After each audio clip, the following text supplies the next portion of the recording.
Hello, welcome to Lecture 12. The first thing we're going to do in Lecture 12 is very quickly recap the highlights of Chapter 27. Chapter 27 is really just about the definitions of current and resistance and a presentation of Ohm's law.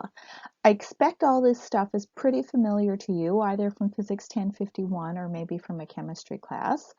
The Knight textbook is very wordy about this chapter with a lot of description. If you're interested in the topic and looking for some extra background, you can certainly read it, but I'll go over everything we need to use going forward for the rest of the chapters. Let's begin with the definition of electric current. Electric current occurs whenever charge flows. So current could be said to be the flow of charge.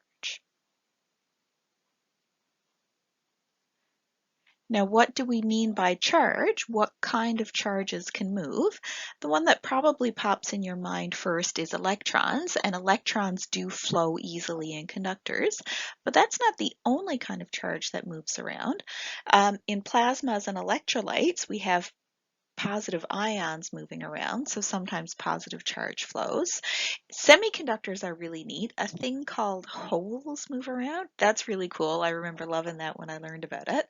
And any of these things are called charge carriers. So whenever a charge carrier moves, we have a current flow. And the current flow itself depends on how the charge carriers move through the particular material.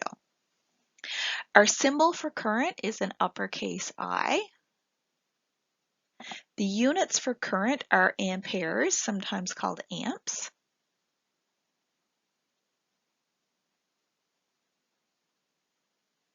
And that has a symbol of an A, and 1 amp or 1 ampere is 1 coulomb per second. Amperes were named after the physicist Ampere. He was French and lived around the 1800s. There's an accent on there. My French is lousy for all that I'm trying to learn it, and I always get confused with the accents. I hope I got that one right. Our definition of current is that it is the rate at which an amount of charge, delta Q, passes through some surface with an area of A. So an average current I is the total amount of charge that passes through the area divided by how long it takes. So current is charge flow. The exact magnitude of the current is how much charge flows over time. An instantaneous electric current, so the amount of current at one single time, is just how much a little bit of charge flows over a little bit of time. Now, something pretty interesting about current is that current is a vector. That's really important.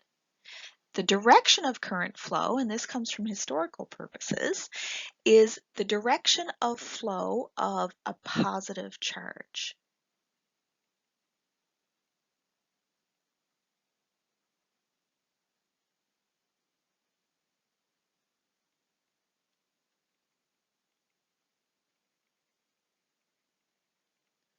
Now, this is historical. Scientists were able to observe current flow before they ever knew about electrons. So they couldn't say it was the direction of flow of a negative charge because they didn't know that it was electrons moving around. So they just defined it as the flow of in the direction of positive charge.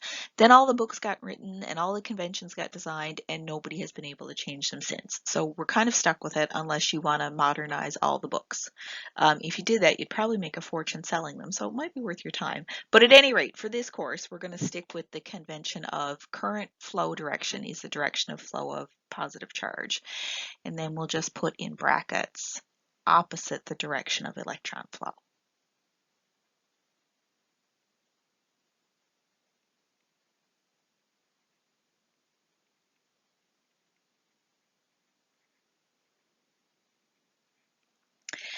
And let's put in one last little detail which is interesting to think about. When you get an actual flow of current, so imagine you turn on your light switch in your bedroom and your light comes on, it's not that an electron travels from your light switch to the light bulb. So let's say that we have a wire connecting your light switch to the light bulb, that wire is filled up with electrons. So I'll put in a whole whack of electrons.